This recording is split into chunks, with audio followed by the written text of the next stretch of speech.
გარემოს დაცვა თითოეული მოქალაქის მოვალეობაა, მასზე ზრუნვა ყველა შეგვიძლია მცირე აქტიური მოქმედებებით.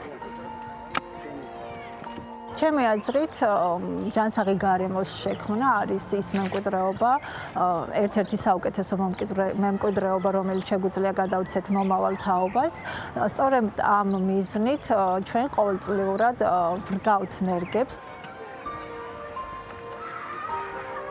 განვლილი წლების განმავლობაში დავრგეთ სხვადასხვა ჯიშის ხეები, მწვანე ბუჩქოვანი მცენარეები, კიპარისის ნერგები, ასევე ბზობის დღესასწაულთან დაკავშირებით დავრგეთ ბზის ბუჩქები. წელსიამოვნებით შემოვუერთდით პირადი ექიმის გუნდს და დავრგეთ ზეთისხილის ხეები. არაფორმალურ გარემოში ურთიერთობა ეხმარება ბავშვების როგორც დამეგობრებას, ასევე ბუნებაზე ზრუნვას, სწავლობენ ხეები, როგორც მცენარეების დარგვას, ასევე შემდეგ წლებში მათ მოვლას, წყავენ, საჭიროების შემთხვევაში სხლავენ კიდევაც.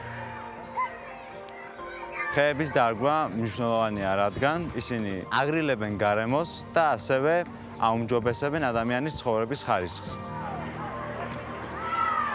გარდა იმისა, რომ ხეები ჰაერს ასუფთავებს, ფოთლები არის ბუნებრივი ფილტრი და ამცირებს ჰაერში მტვრის რაოდენობას. ბუნებას როგორც ჩვენი გაუმჯობესება, ასევე ჩვენი განადგურება შეუძლია. ამიტომ გასათვალისწინებელია ის ფაქტი, რომ ჩვენ უნდა მოვართ ბუნებას და დავიცვათ გარემო.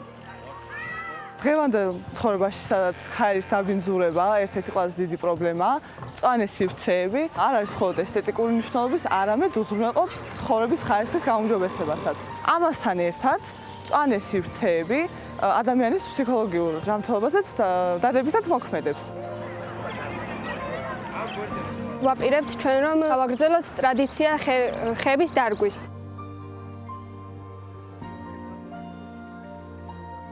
ზეთისხილი ძალიან დიდხანს ცოცხლობს. იგის დაახლოებით 100-დან 1000 წლამდე არის მისი ცოცხლის ხანძრობა გათვლილი. გავავრცელოთ ეს თავისუფლების, სიმშვიდის და სიძლიერის სიმბოლო მომავალ თაობებზე. ჩვენ ვართ პირადი ექიმის გუნდი!